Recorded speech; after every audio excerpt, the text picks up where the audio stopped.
So you just have to pay attention to what I say. If you have questions, just stop me, guys. Mister, doesn't show your presentation. Showing up on my screen. Does anybody else having the same problem as him or no? No. Yeah. No, I can see it. Yeah, everyone can see it but me, my friend. I can see it. Think you're having a crappy computer day, Mr. Almonte? Just listen. Make sure you have your book. Like, if you can't see my screen, you can just look at the book or open up the PDF file yourself. All right, so just trying to remind myself. Oh yeah, so the end of the last chapter. Remember, Belle Prater, not Belle. Keep calling her Belle. Gypsy is realizing that Woodrow is probably making up stories about his mom in those two places. And the reason why she kind of realizes that is she notices that he's looking at classified ads, and he's probably waiting to see his mom send him a message, maybe. So this whole thing about her being in another place, in Gypsy's mind, she thinks that Woodrow's lying. Again, chapter 15. In midsummer, the apples were getting some size to them. They were bending the tree branches down, and you could smell them when the breeze was just right. But you couldn't eat them yet because they were too bitter. Woodrow tried and got a fearful bellyache. There were blackberries and raspberries growing wild along the creek bank. From Grandpa's patch of garden in that sunny place behind the shed, butter beans and green beans, summer squash, tender cucumbers, and melons of all shapes and sizes were coming on. It was the best time of year for good stuff to eat. There were always fresh berry pies cooling on kitchen windowsills, and there was cornbread to crumble up in your vegetables, and fried green tomatoes and okra. You could drink cold buttermilk with your roasting ears and dribble hot pork drippings over your garden salad. There was nothing like it. So something to know about, guys, that you might not be as aware, is in the past, like, all food wasn't available. Nowadays we have manipulated food so much that you can get stuff and eat it at any time of year. So back in the day, like, you couldn't eat certain foods unless it was the season that they came out. You still kind of see it, I guess, to this day with certain foods. Like, I don't think you can get pumpkins in the summertime. I don't know. I think you have to have them only during certain times. But like certain things, like oranges, would only be around at certain times of year. But nowadays, you can pretty much get an orange any time of year. So this is kind of just talking to the certain time. So during the summer, which is probably the biggest harvest, right? So there's all this different types of food available. Again, people used to have to eat based off of whatever season things could grow. So he's enjoying the summertime because there's all this like food around. It was also the time of year for Mama's annual garden party, the social event of the season.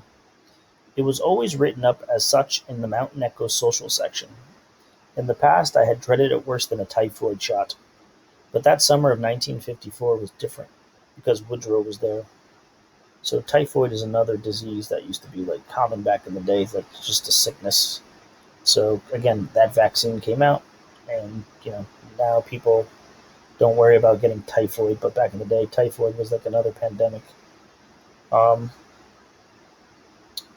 He was interested in everything and almost everybody, and the way he looked at things with fresh eyes made them seem fresh too. It was especially hot, humid summer afternoon the second week of July. What does it mean if it's humid? You guys know what that word means? It's a good word to know. What does humid mean? Like warm. Not warm. What does humid mean? Like when it's cloudy outside. You said cloudy? Is that what you said, Ariana? Yeah, but it's kind of like cold and like warm. It does kind of have to do with the weather, and not necessarily cloudy. It actually has to do with the liquid in the air, right? So humidity means that there's water, some form of water in the actual air. So, so if I go to like Miami is very hot and humid, so you can feel like the liquid in the air. This area gets pretty humid too, but if it's like the summertime around here, like you can kind of feel like a bit of a stickiness. But if I go to like Arizona, or Nevada and you're out in the sun, there isn't that same bit of stickiness in the air. It's dry heat. It's different. So humidity is when you have stickiness in the air. Um, it's just like that feeling of water is in the actual air. So certain parts of the world, it's not like that. Like Dominican Republic and Puerto Rico, I don't know, you guys go there. So those places are very humid. Like you can feel the stickiness. But if you go to like the desert area and it's hot, like you don't feel that same level of stickiness. That's what humidity is. Grandpa and Porter moved tables and chairs down by Slide Creek at the edge of the orchard near the treehouse. The gardenias were in full bloom and aroma. It was my favorite flower. Sometimes I could smell it in my dreams. So let's look at a picture of a gardenia just so you can see what she's talking about.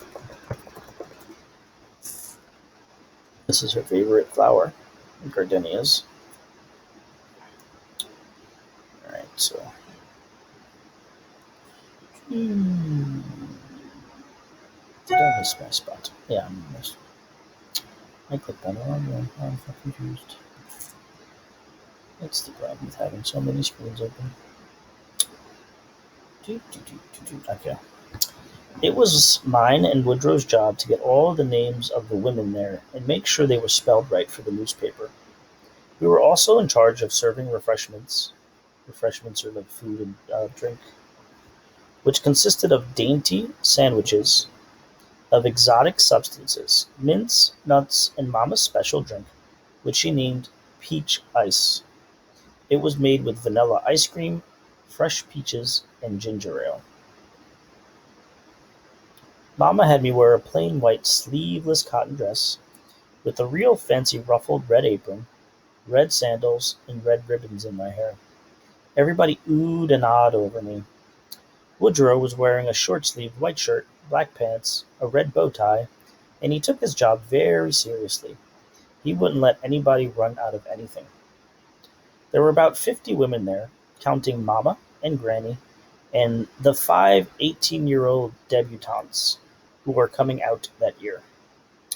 That meant they were considered young women of marriageable age and could be included in all the right gatherings with all the other women had a certain social standing in town.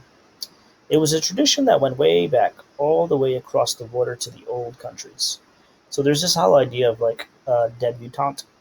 So it's like a big like coming out party or whatever. So when these girls turn 18, they get all dressed up and they're like now allowed to like hang out with all the other women and be uh, when they're marriageable or whatever, they can get married. I asked Mama one time how come none of the miners' daughters were ever invited to be a debutante. Mama just looked at me and said, "Oh, when you're a debutante yourself, you'll understand." Who thinks they know the reason why they're not inviting the miners' daughters? Why are the miners' daughters not allowed to be at this party? Mama said that she'll figure it out when she's older, but there's a reason for why these other people are not invited. What is it? Do you know? Any guesses? I have no idea. Ah.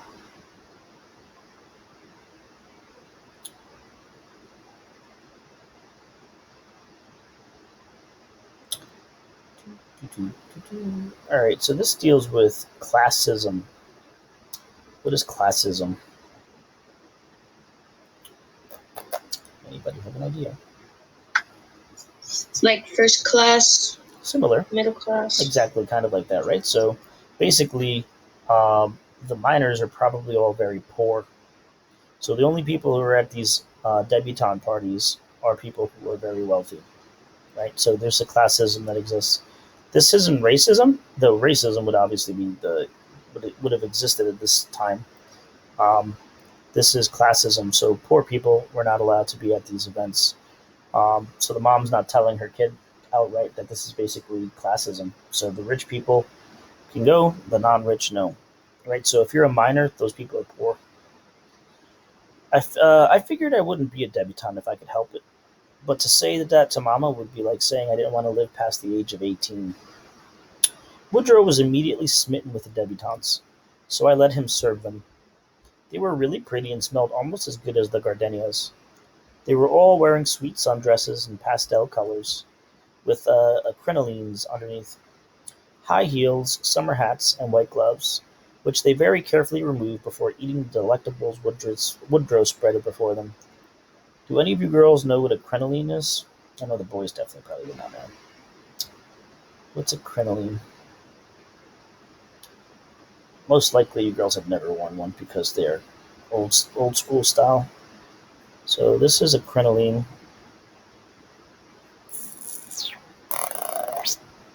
Oh my lord. So like it's this thing that, that they put under the dress, right? So you put that thing under the dress, and then it makes your dress like push out like that, right? So it makes the dresses, It's I so guess, look nice. So I'm assuming that it wasn't this wide or whatever. Like they wouldn't go out crazy, but they'd be out like a little bit, so that the dresses kind of like have that extra like little poof to them or whatever. Mister, why is the first image like a lava spread or something?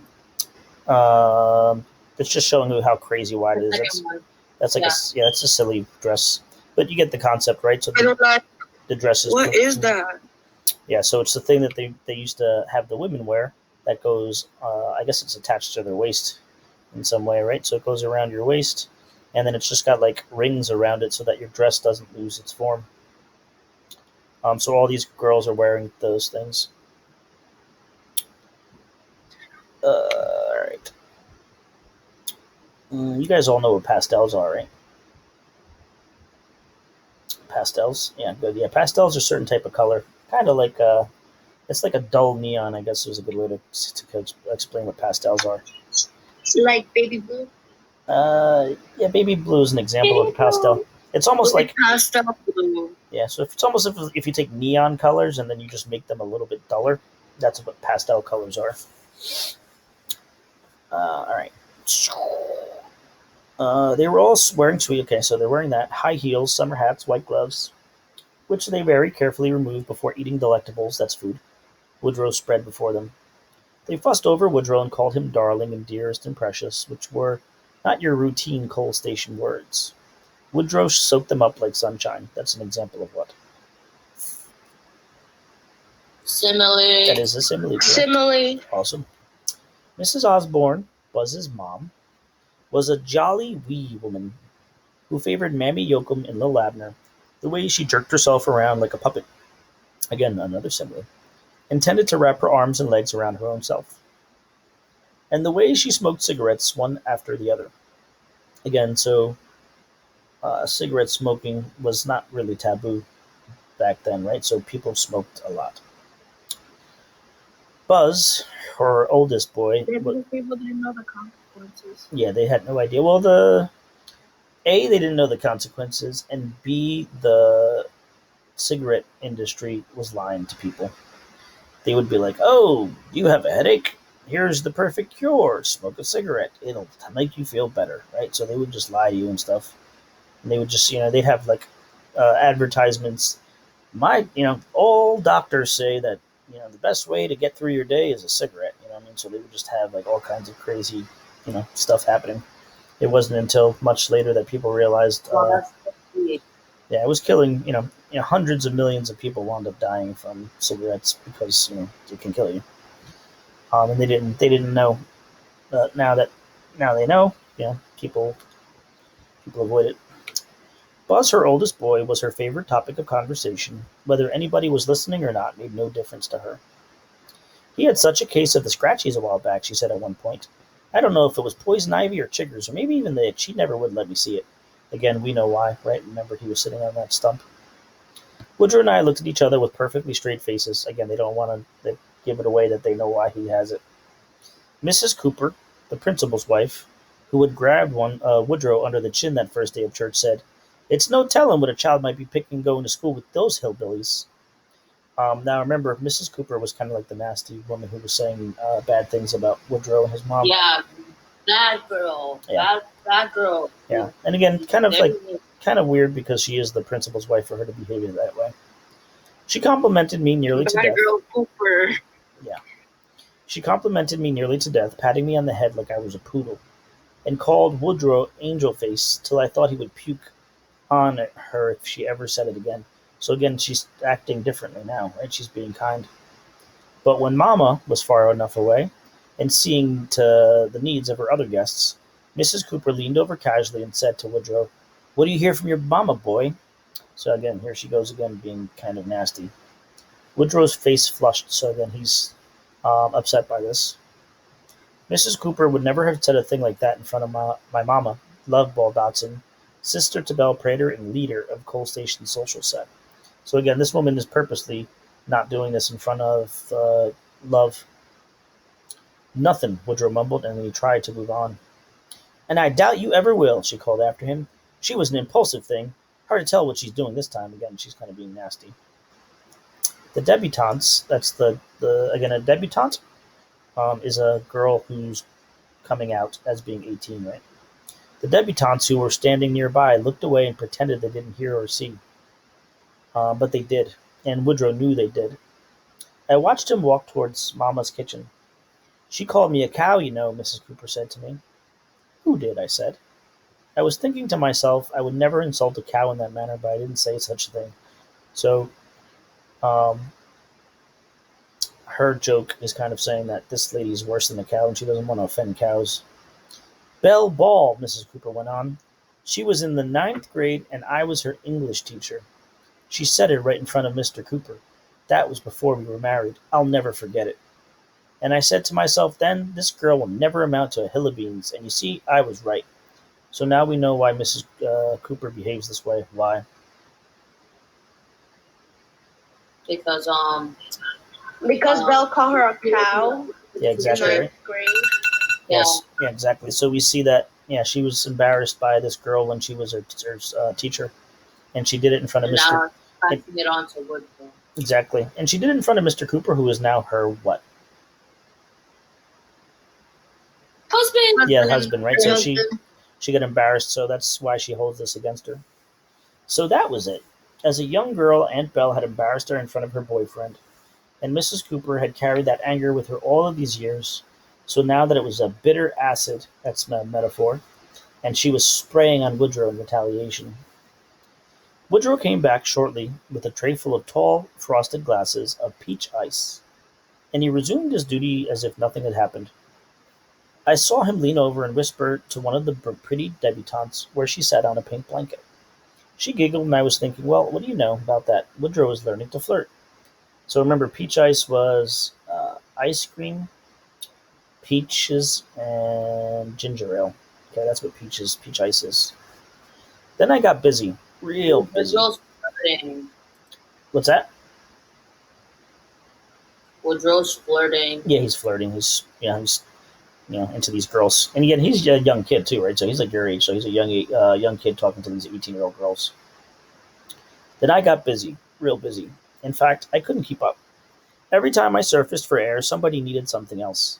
I made about 100 trips to Granny's kitchen, where Grandpa was doing all he could to help without actually going amongst the hens, as you call them. Hens is women, older women. It didn't occur to me to be insulted. The women did put you in the mind of a whole lot of hens. Interesting thing to just think about too is like there was a lot of language that was like what's the word? It's I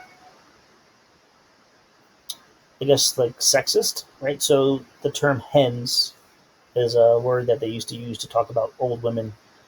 Even the word like broad, BROAD, was a word that they used to use to like talk about women. So there was like a lot of sexist language in terms of talking about women.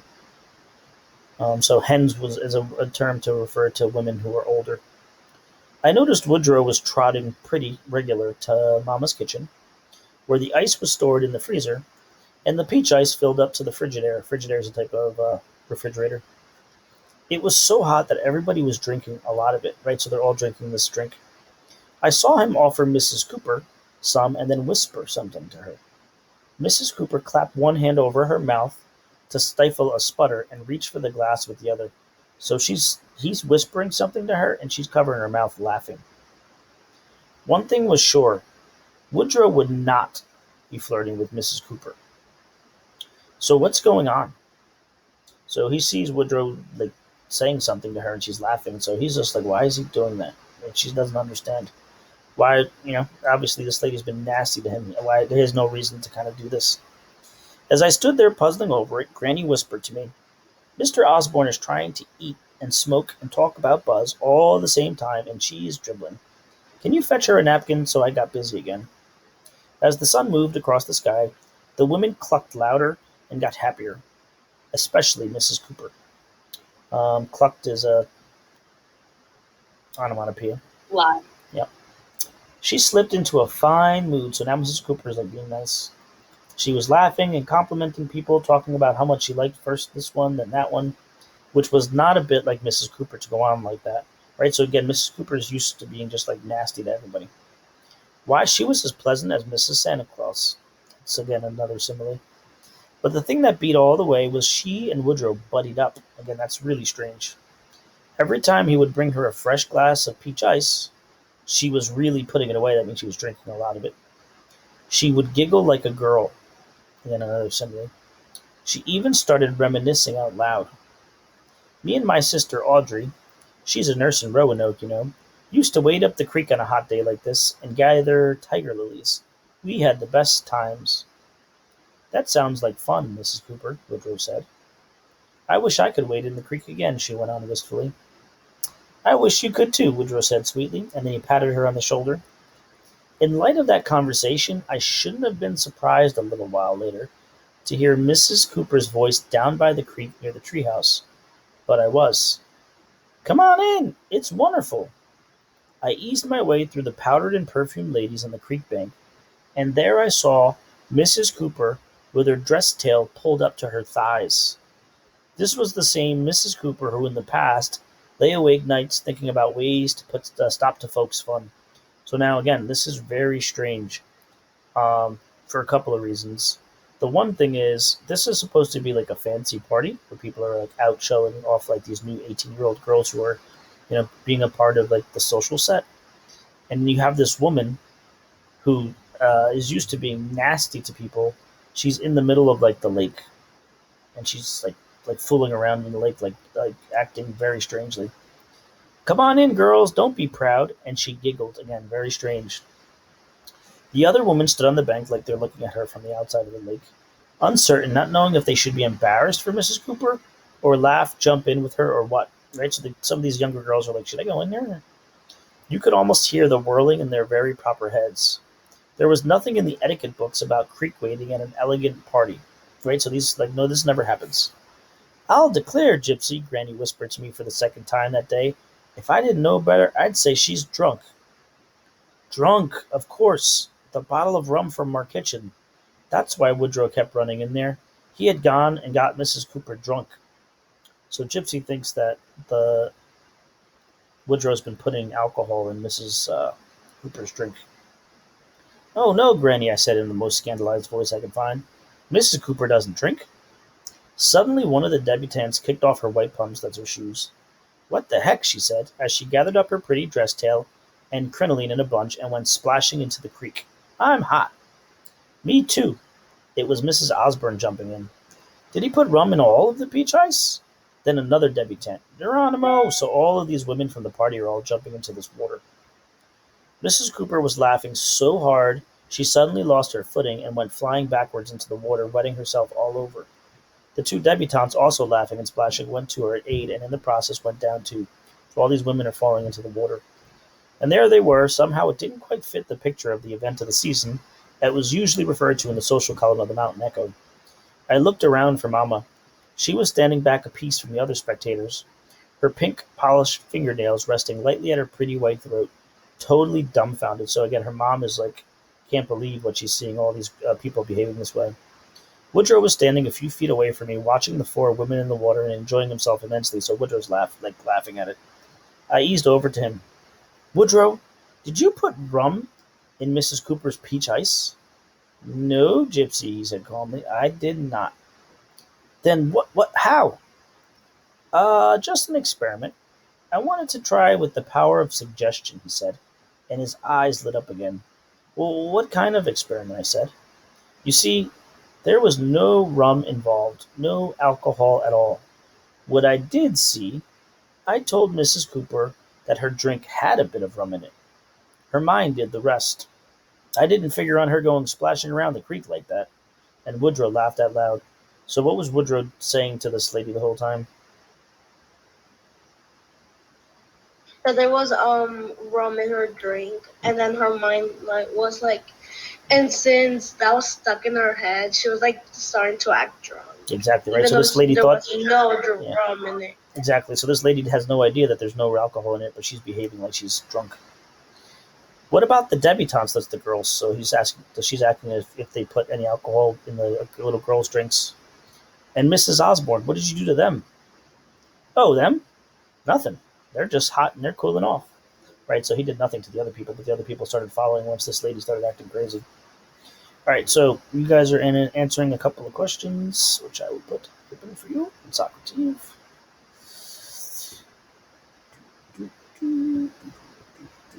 Actually, let me stop this recording. Mr. My computer